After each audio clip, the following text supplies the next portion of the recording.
Hello dear, कैसे हो आप?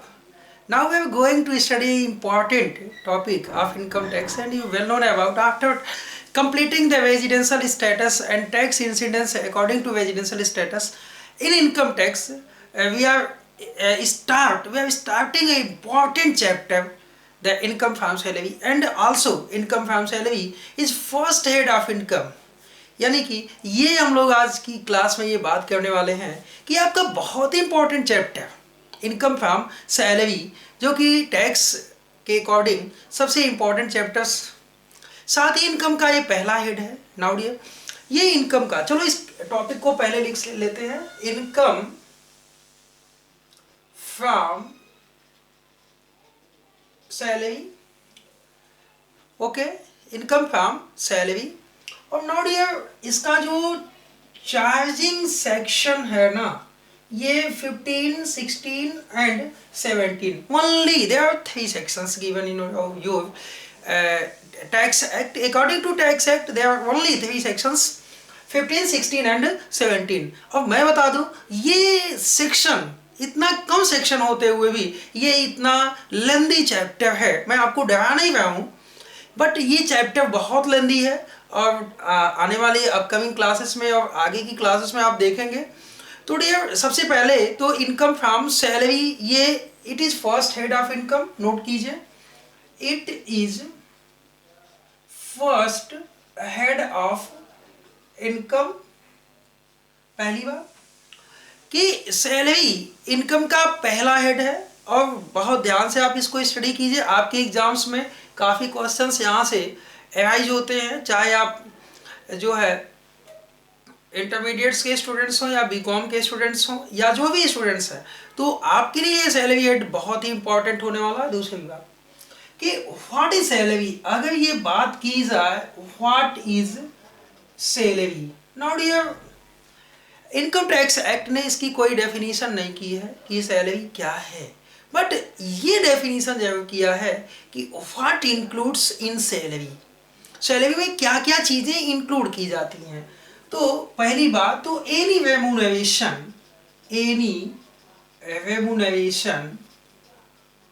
Due to service by employee. Any remuneration due to service by employee paid by employer in previous year is called salary. देखो, हमको previous year से मतलब है, यानी कि आपने क्या किया, आपने अपने एम्प्लॉयर को सर्विसेज प्रोवाइड्स की. आपने अपने एम्प्लॉयर को क्या दी, सर्विसेज दी. आपके एम्प्लॉयर ने आपको क्या दिया, इसके बदले उसने आपको रेमुनरेशन दिया, रेमुनरेशन पे किया. आपको उसने क्या किया, रेमुनरेशन पे किया. यानी कि ये चाहे वेजेस सेंस में हो, चाहे सैलरी हो, या जिस भी सेंस में ये देता है, इसको हम सैलरी कहते हैं. ओके, चार्जिंग सेक्शन आपने नोट कर लिया. अब ये सैलरी ध्यान दीजिएगा, आपने यदि एडवांस ली है कब, प्रीवियस ईयर में, या आपने कोई प्रीवियस ईयर्स का बकाया एरियर्स या प्रीवियस ईयर की जो ड्यू सैलरी है, वो सब कुछ, सभी की सभी सैलरी, ध्यान दीजिएगा, प्रीवियस ईयर में सभी की सभी सैलरी आपकी सैलरी हेड में 2019-20 की सैलरी कंसीडर की जाएगी. और असेसमेंट ईयर कब, असेसमेंट ईयर 2020 एंड 21 में टैक्सेबल किया जाएगा. ओके, ये आपके एम्प्लॉयर ने आपको सर्विस प्रोवाइड्स के वजह से जो कंसिडरेशन पे किया है, इसे आप सैलरी कहते हैं according to income tax act section 15. यानी सेक्शन, ये जो 15 सेक्शन आपने लिखा है, 15 सेक्शन लिखा है, वो यही कहता है कि if any remuneration provides by employer to employee due to service rendered, that is called salary. Salary में भी due salary of previous year, areas of previous years, and also if employee gets advance salary for employer, that is considered as a salary, and that is considered of previous year income from salary, and also taxable under the head of salary for the assessment year 2020 and 21. Now dear, हम लोग assessment year 2020 and 21 के लिए salary को calculate कर रहे हैं, salary head की study कर रहे हैं.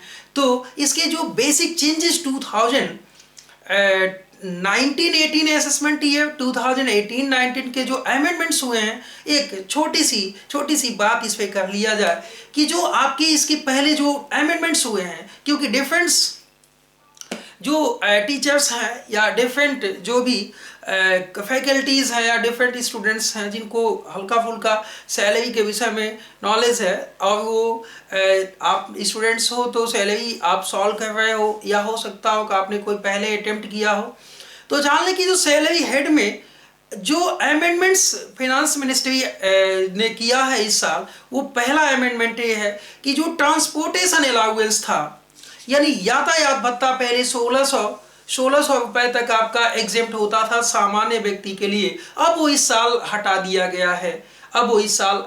गया है. यानी केवल ये 3200 टू 3200, ध्यान दीजिएगा मैंने अमेंडमेंट्स की बात किया है, आप यहाँ पे अमेंडमेंट्स यानी कि जो चेंजेस हुए हैं 2020 एंड 21 के लिए, वो सैलरी हेड की पहली डिस्कशन हम कर लेते हैं. पहला चेंज हुआ है ट्रांसपोर्ट अलाउंस, जो 1600 नॉर्मल पर्सन को या नॉर्मल एम्प्लॉय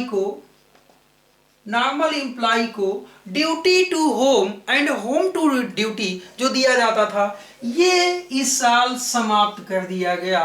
केवल फिजिकल हैंडीकैप्ड को यह अलाउंस 3200 पर मंथ एग्जेम्प्ट होगा, यानी ये अब टैक्सेबल हो चुका है. ये पहला अमेंडमेंट्स आप इसमें जान लें. दूसरा अमेंडमेंट्स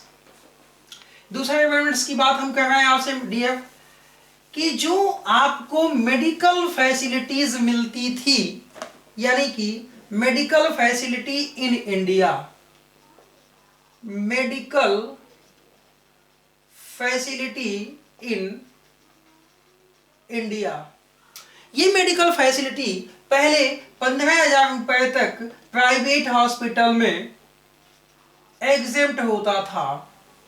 15,000 रुपए तक यदि प्राइवेट हॉस्पिटल में आपने ये फैसिलिटी दी है एम्प्लॉय को, तो ये एग्जेम्प्ट होता था. नाउ डियर, इस साल इसे समाप्त कर दिया गया, और ये अब यदि प्राइवेट हॉस्पिटल में एम्प्लॉयर ने अपने एम्प्लॉय को कोई फैसिलिटी दी है और मेडिकल फैसिलिटी, ये टैक्सेबल होगा. चाहे वो 10 रुपए की भी फैसिलिटी दिया हो ट्रीटमेंट के लिए, ये प्राइवेट हॉस्पिटल में ये टैक्सेबल होगा.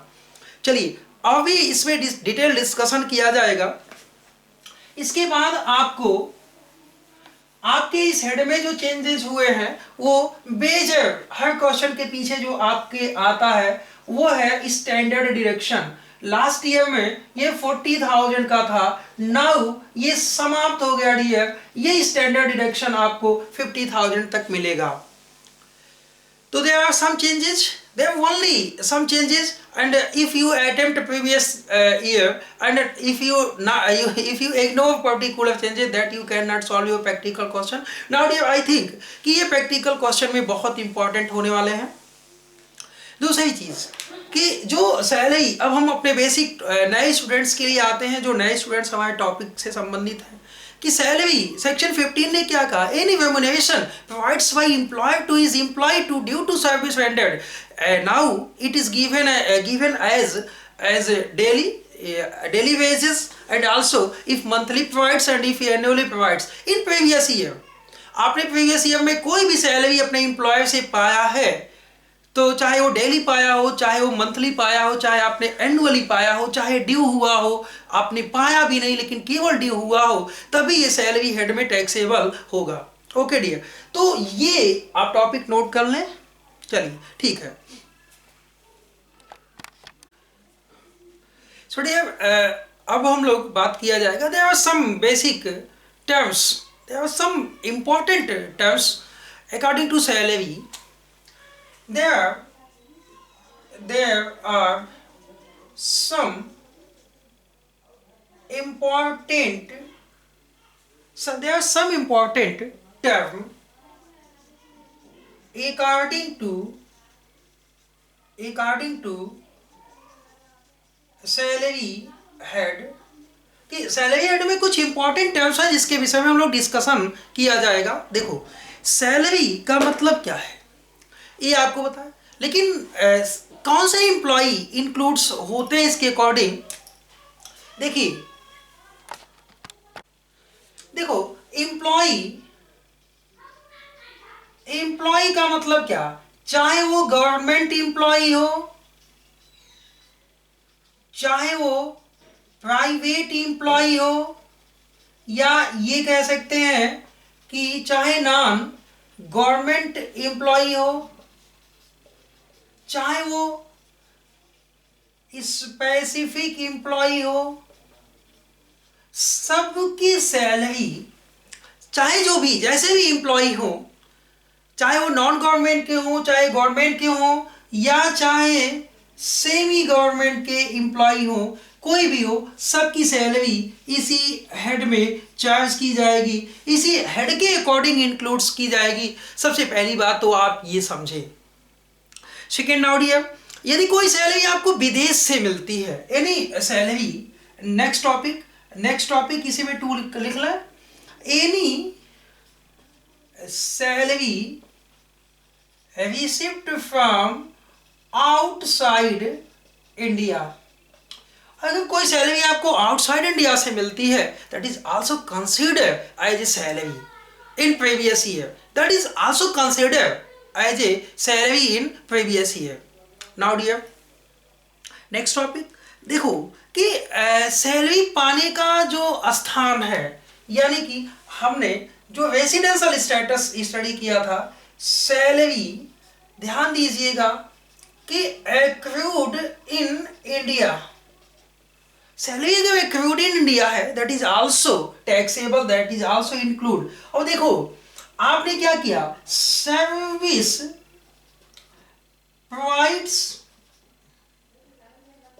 provides in India and after retirement left to India, and pension also received outside India. भाई आपने सर्विस कहाँ दिया, इंडिया में दिया, और रिटायर होके आप इंडिया से बाहर चले जाते हो, तो जो पेंशन आपकी मिलती है इंडिया से बाहर, आप पेंशन रिसीव करते हो, तो ये सैलरी या ये पेंशन एक्रूड इन इंडिया माना जाएगा। क्यों? क्योंकि आपने सर्विस कहाँ पे की थी, इंडिया में की थी सर्विस, तो ये कहाँ, इंडिया में ये पेंशन टैक्सेबल होगा माय डियर, इंडिया में ये टैक्सेबल होगा। तो ये सब छोटी छोटी बातें, यानी कि खास बात कि यदि आपने क्या किया, एक से अधिक एम्प्लॉयर्स के यहाँ आपने काम किया, यानी कि more than one employer, note करो ये चौथा point, more than one employer, यदि आपने एक से अधिक एम्प्लॉयर के यहाँ काम किया, तो जितने भी एम्प्लॉयर के यहाँ, 10 एम्प्लॉयर के यहाँ काम किया है, तो सभी की सैलरी एक साथ इकट्ठे की जाएगी, और आपको पिछले साल का इनकम फ्रॉम सैलरी ट्रीट किया जाएगा, और ये टैक्सेबल होगा। टैक्सेबल होने का मतलब कि ये सैलरी हेड में इंक्लूड किया जाएगा माय डियर, ये सैलरी हेड में इंक्लूड किया जाएगा। सो डियर, इनकम टैक्स में सैलरी के अकॉर्डिंग अब बेसिक टर्म्स में और क्या है, there must be relations of employ and employer, note करें, there must be relations of employee and employer। देखो कोई इनकम सैलरी हेड में तभी टैक्सेबल होगा if gets from employer, if gets from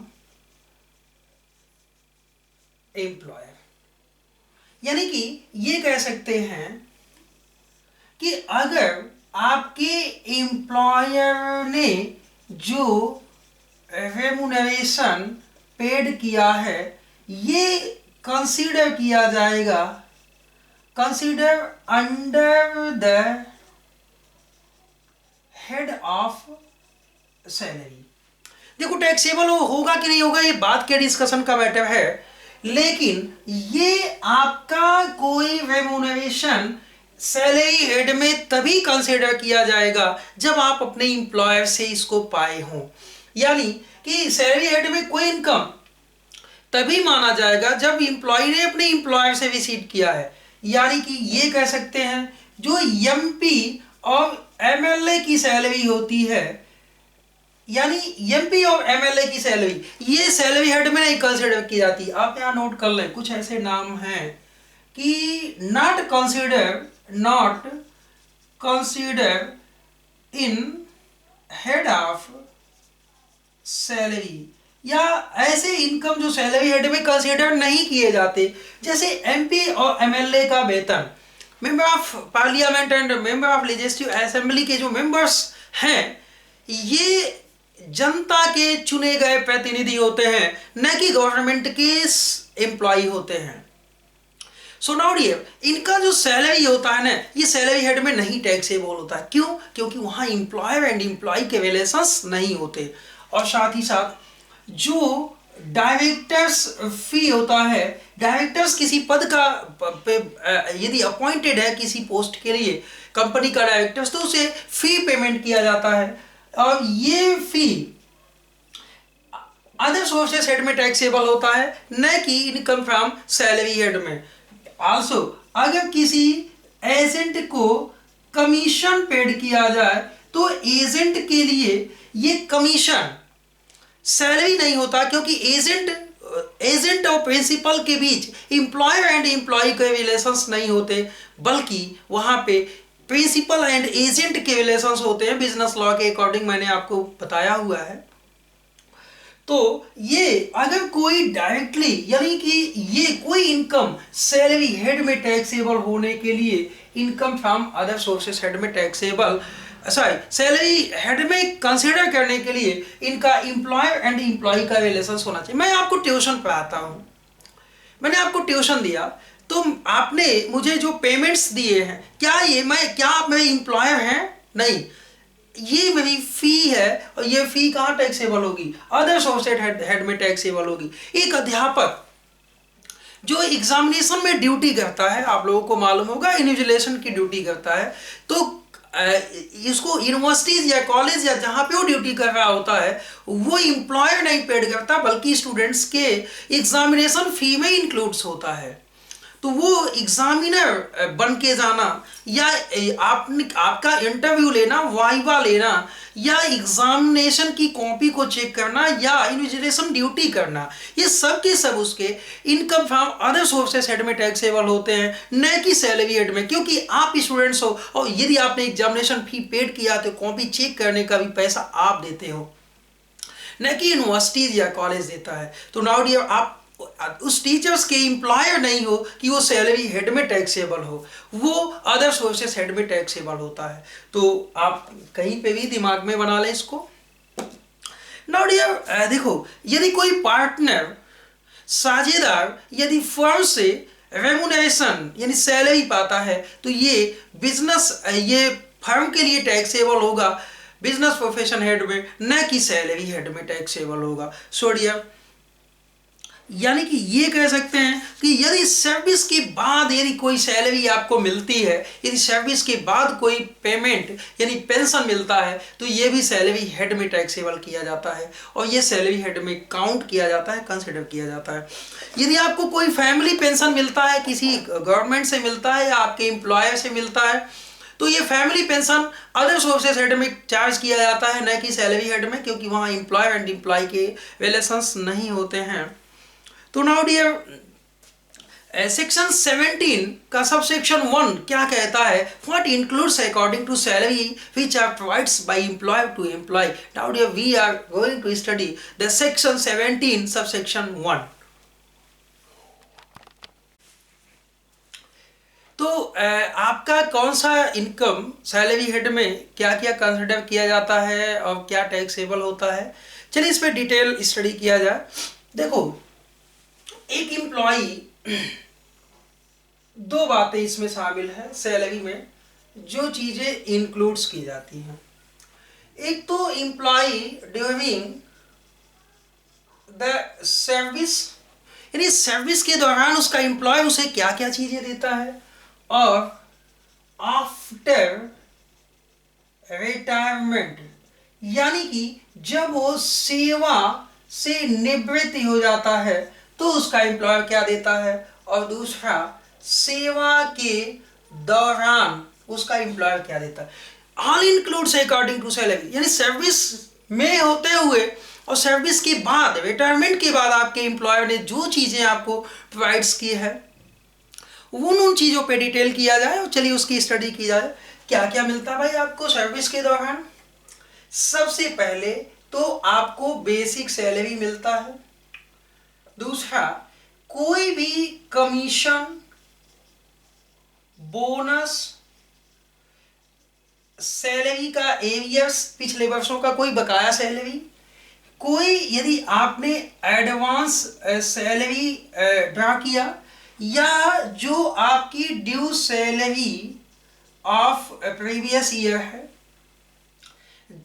जितने भी अलाउंस आपका एम्प्लॉयर आपको देता है, अलाउंस मींस भत्ते, to due to particular expenses, due to meet the particular expenses, कुछ आपके व्यय होते हैं, इन व्ययों को निर्वहन के लिए, इस व्ययों की प्रतिपूर्ति के लिए, ध्यान देना कंपनसेशन नहीं। तो यदि कोई मॉनेटरी पेमेंट्स देता है तो इसे हम अलाउंस कहते हैं।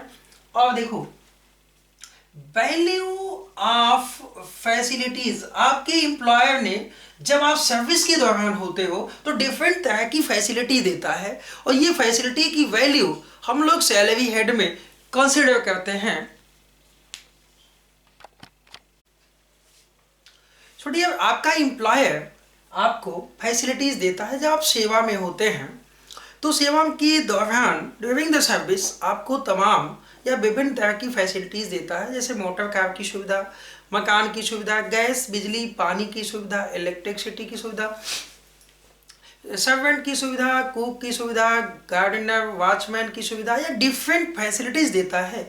तो इनकम टैक्स एक्ट कहता है कि ये भी आपके सैलरी में इसकी वैल्यू कंसिडर की जाएगी और ये इसका कैलकुलेशन किया जाएगा कि कितना हिस्सा टैक्सेबल होगा और वो आपकी सैलरी में इंक्लूड किया जाएगा। आगे क्या देखता है आपका employer? Employer contributes to provident fund. आगे चल के प्रोविडेंट फंड को डिटेल किया जाएगा, लेकिन आपका एम्प्लॉयर प्रोविडेंट फंड में अपना खुद का कंट्रीब्यूशन देता है, तो ये भी सैलरी हेड में कंसिडर किया जाता है।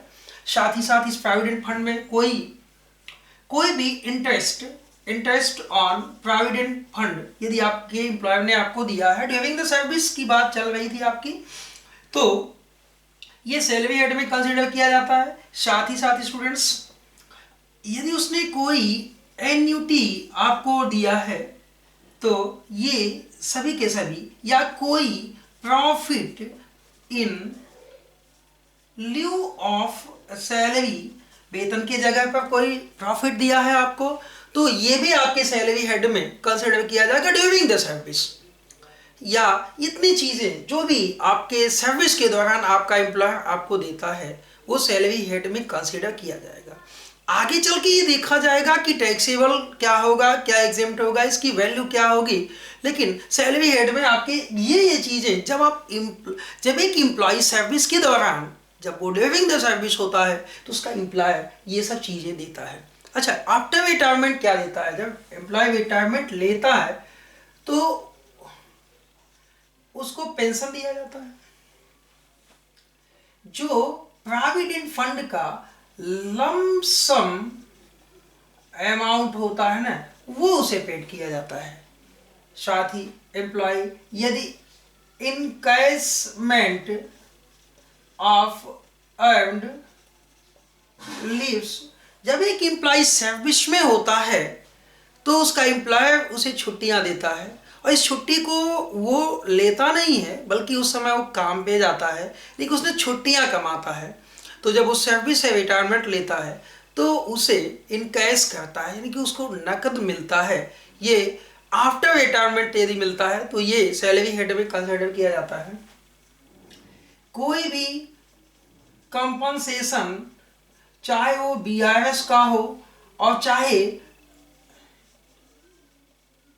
रिटेंसमेंट, चाहे उसकी छटनी की गई हो, और यदि एम्प्लॉयर ने उसे कोई कंपनसेशन पेड किया है तो ये भी सैलरी हेड में कंसिडर किया जाता है। और साथ ही साथ यदि एम्प्लॉय को ग्रेचुटी आफ्टर रिटायरमेंट उसके एम्प्लॉयर ने दिया है तो ये भी सैलरी हेड के अंदर कंसिडर किया जाता है। सो माय डियर, आपका ये सैलरी, यानी कि मैंने दो टॉपिक बनाया था कि जब वो सर्विस के दौरान होता है और जब वो रिटायरमेंट होता है।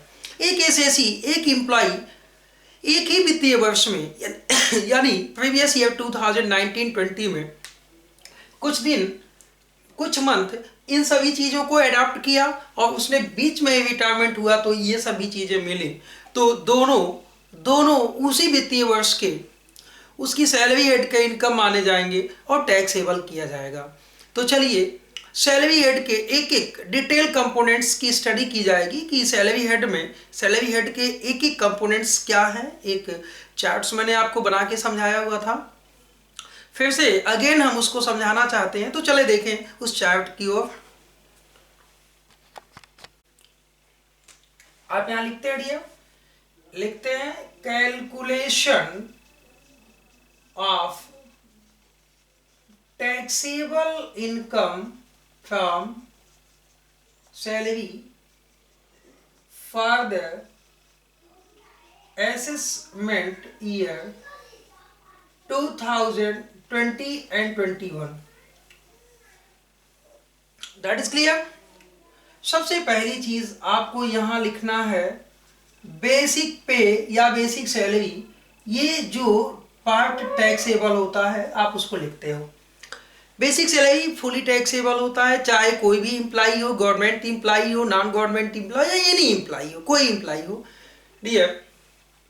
इसके बाद एम्प्लॉय को यदि मॉनेटरी पेमेंट्स में बोनस मिलता है ये फुली टैक्सेबल होता है। कोई भी कमीशन मिलता है फुली टैक्सेबल होता है। उन्होंने पिछले वर्षों की एरियस सैलरी वित्तीय वर्ष 2019-20 में रिसीव किया तो ये भी टैक्सेबल होगा। और कोई एडवांस सैलरी यदि इन्होंने लिया है तो भी टैक्सेबल होगा। और कोई भी compensation due to change terms and conditions of service, तो यदि कोई कंपनसेशन ड्यूरिंग द ईयर 2019-20 आपके एम्प्लॉयर ने आपको प्रोवाइड्स किया तो ये भी फुली टैक्सेबल होता है, कुछ सोचना ही नहीं है। नाउ डियर, इसके बाद आपका एम्प्लॉयर ध्यान देना, अगर एडवांस सैलरी आपने पिछले वित्तीय वर्ष 2019-20 में भी लिया है और वो टैक्सेबल हुआ तो उस वर्ष जब ये सैलरी ड्यू होगा तो उस वर्ष टैक्सेबल नहीं होगा। ये इनकम टैक्स एक्ट कहता है कि कोई भी किसी भी इनकम पर डुअल टैक्स नहीं लग सकता। तो इसके बाद आपका एम्प्लॉयर आपको अलाउंस देता है और ये अलाउंस तीन तरह के होते हैं, fully taxable, fully exempt and partly taxable and partly exempt. Now dear, यहां से हम लोगों की स्टार्टिंग होती है कैलकुलेशन की और यहां से स्टार्टिंग होती है कि यहां से आप थोड़ा सा दिमाग भी लगाएंगे अपना, और साथ ही साथ आपकी जो लर्निंग कैपेसिटी होगी यहां से ध्यान देना। इनकम टैक्स का मतलब है कि rules and regulations, rules, regulations, provisions, leading cases और लीडिंग केसेस के जो डिसीजंस होते हैं वो सब के सब एक्ट के अकॉर्डिंग फॉलो किए जाएंगे। तो सो डियर, आई होप कि आपको यहाँ तक चीज़ें समझ में आई होंगी। और देखो हम लोगों ने यहाँ पे लिखा है calculate taxable income from salary, यानी कि यहाँ पे उन्हीं चीज़ों को लिखा जाएगा जो इनकम टैक्स एक्ट के प्रोविजंस के हिसाब से टैक्सेबल होंगे। तो चलिए अब एक एक पार्ट की स्टडी की जाए। Allowance, what is allowance, note कीजिए अलाउंस। अलाउंस हिंदी में बेटा इसको कहते हैं भत्ते। When a employee during the service gets allowance from his employer. Now, firstly, we know about allowance. Allowance is a monetary payment by employer to employee to survive or meet the particular related expenses. यानी एक employer अपने employ को खर्चों को survive करने के लिए, उन खर्चों को वहन करने के लिए मॉनेटरी पेमेंट्स देता है और उसके नाम से देता है। जैसे हाउस के लिए एम्प्लॉय हाउस रेंट पेड करता है, किसी रेंटल मकान में रहता है तो उसका रेंट चुकाता है, उसके लिए एम्प्लॉयर ने क्या किया, उसको house rent allowance monetary payments में दे दिया कि भाई ये आपका, आप अलाउंस लो, अपने किराए को पेड करो। ध्यान देना, कंपनसेशन नहीं देता, ध्यान देना कि वो उसको कंपनसेट नहीं करता बल्कि वो अलाउंस देता है उसके रूल्स एंड रेगुलेशंस के अकॉर्डिंग। और ये allowance to survive the particular expenses, यानी कि ये एम्प्लॉय इसको मॉनेटरी पेमेंट्स में देता है, यानी ये एम्प्लॉय मॉनेटरी पेमेंट्स में पाता है, यानी अलाउंस हमेशा मॉनेटरी पेमेंट्स में होता है। ध्यान दीजिएगा, ये किसी फैसिलिटीज के सेंस में नहीं होता बल्कि ये अलाउंस उसके नाम से होता है और मॉनेटरी पेमेंट्स में होता है। That is called allowance. Allowance is monetary payments from employer to employee due to meet the particular expenses of employee. So ये इनको हम अलाउंस कहते हैं। ये अलाउंस तीन तरह के होते हैं। There are three types of allowance. First year fully taxable allowance. ध्यान दीजिएगा, fully taxable allowance यानी ऐसे अलाउंस जिनको देखते ही हम यहाँ पे लिख देंगे वो फुली टैक्सेबल है तो सीधे यहाँ पे आएंगे इस चार्ट के अंदर। Okay, that is called fully taxable allowance, जिसमें सबसे पहला नाम आप नोट कीजिए, डियरनेस अलाउंस या डियरनेस पे। और जैसे ही डियरनेस अलाउंस, अब मैं इसे मिटाऊंगा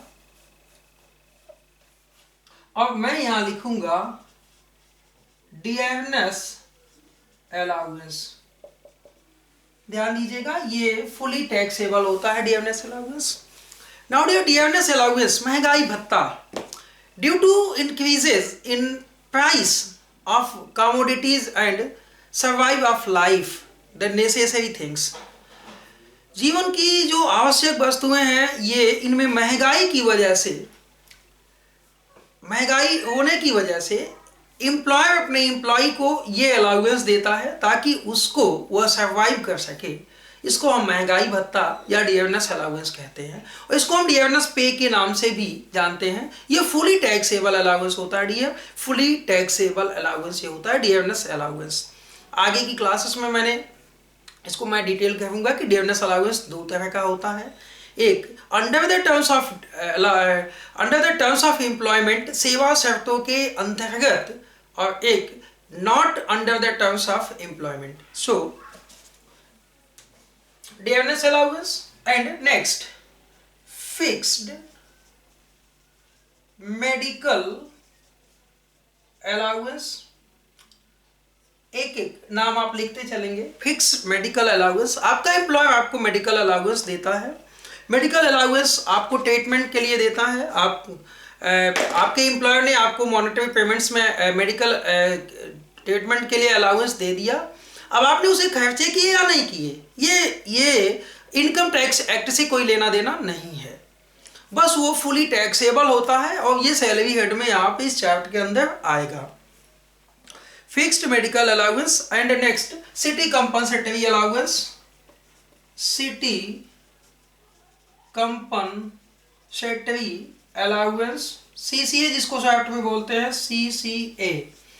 एक्चुअली मान लीजिए आप किसी छोटे शहर में आपका अपॉइंटमेंट है, मैं फुली टैक्सेबल अलाउंस की बात कर रहा हूं, जो जैसे ही मैं देखूं कि ये फुली टैक्सेबल अलाउंस हो, इस चार्ट के अंदर इनको ले आके लिख देना है। यानी इसको भी मैं लिख दूं, सिटी कंपनसेटरी अलाउंस, टैक्सेबल होते हैं, फुली टैक्सेबल होते हैं। आपका जॉब किसी छोटे शहर में है और वहां से आपको उठा के किसी ऐसे सिटी में, दिल्ली सिटी में आपको अपॉइंट कर दिया जाता है, आपके एम्प्लॉयर ने वहां पे भेज दिया। तो आपका नॉर्मल सिटी में, छोटे सिटी में यदि आपका अपॉइंटमेंट था तो आपकी सर्वाइव लाइफ कॉस्ट कम थी, और जब दिल्ली शहर के अंदर जाएंगे तो आपकी लाइफ कॉस्ट, जीवन जीने की लागत आपकी अधिक हो जाएगी। तो आपको आपका एम्प्लॉय इसके लिए सिटी कंपनसेटरी अलाउंस देता है, और ये city compensatory allowance fully taxable allowance होता है माय डियर्स। देखते ही हम इसको यहाँ पे लिखेंगे। Next allowance tiffin allowance, tiffin allowance, आपको भोजन के लिए आपका एम्प्लॉयर टिफिन अलाउंस देता है, और ये टिफिन अलाउंस भी फुली टैक्सेबल होता है। छोड़िए, हम फुली टैक्सेबल अलाउंस की बात कर रहे हैं। आप लिखेंगे वार्डन अलाउंस। ध्यान दीजिएगा, पहली बात तो ये फुली टैक्सेबल अलाउंस होता है, इस चार्ट के अंदर आएगा। कोई ऐसा अलाउंस जो वार्डन अलाउंस यदि आपका एम्प्लॉयर आपको देता है, तो भाई वार्डन कौन हो सकता है? कॉलेज का, यूनिवर्सिटी का, या स्कूल का जो हॉस्टल होता है उसका अधीक्षक, उसका जो सुपरिंटेंडेंट होता है वह वार्डन होता है। तो वार्डन भाई एक तो टीचर है, दूसरी चीज कि वो हॉस्टल का अध्यक्ष है या निरीक्षक है, तो वो बिना मुफ्त तो काम करने नहीं जाएगा। तो इसके लिए उसका एम्प्लॉयर यानी कॉलेज या गवर्नमेंट या सरकार या कॉलेज प्रबंधन उसको वार्डन अलाउंस देता है, और ये warden allowance my dear fully taxable allowance होता है। साथ ही साथ प्रॉक्टर अलाउंस, कॉलेज का ही टीचर प्रॉक्टर भी होता है और उसको मिलने वाला अलाउंस फुली टैक्सेबल अलाउंस होता है, प्रॉक्टर। इसके बाद डेप्यूटेशन अलाउंस, डेप्यूटेशन अलाउंस, मान लो दो इम्प्लॉई, एक ऑफिस में दो इम्प्लॉई काम कर रहे थे, एक्स और वाई। एक्स को कोरोना हो गया,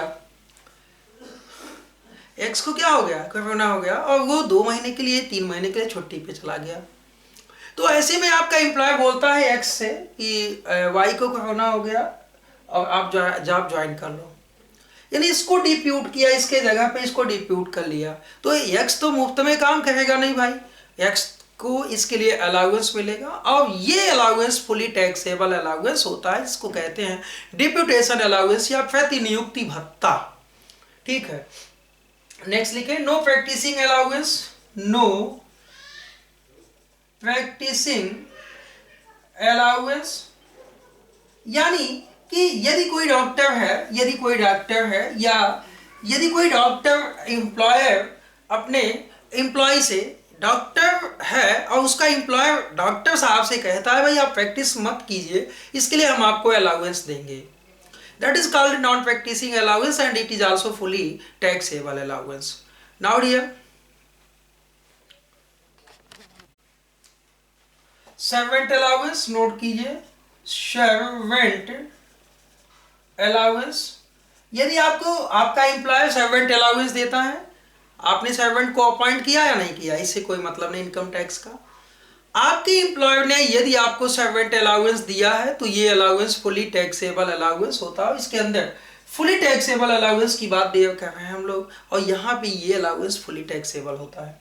एंड देखो, marriage allowance, project allowance, over time allowance, ये सब के सब फुली टैक्सेबल अलाउंस होते हैं। और नाउ डियर, ऐसे अलाउंस जब तक कि फुली एग्जेम्प्ट ना हो जाए तब तक ये फुली टैक्सेबल होते हैं। तो आज की क्लास में फुली टैक्सेबल अलाउंस का पार्ट समाप्त होता है। और फिर आपको आपका नेक्स्ट अलाउंस है partly taxable and partly exempted allowance. तो partly taxable and partly exempted allowance का डिस्कशन हम लोग जो है इस आगे की क्लास में किया जाएगा। छोड़िए, जितने भी अलाउंस हैं, जैसे देखो फुली टैक्सेबल अलाउंस सबसे पहले हम लोग इसमें लिखेंगे, क्योंकि ये देखते ही हम लोगों ने कंफर्म कर लिया कि फुली टैक्सेबल अलाउंस है। ओके, चलिए अब partly taxable and partly exempted allowance का डिस्कशन करते हैं। Okay, thank you.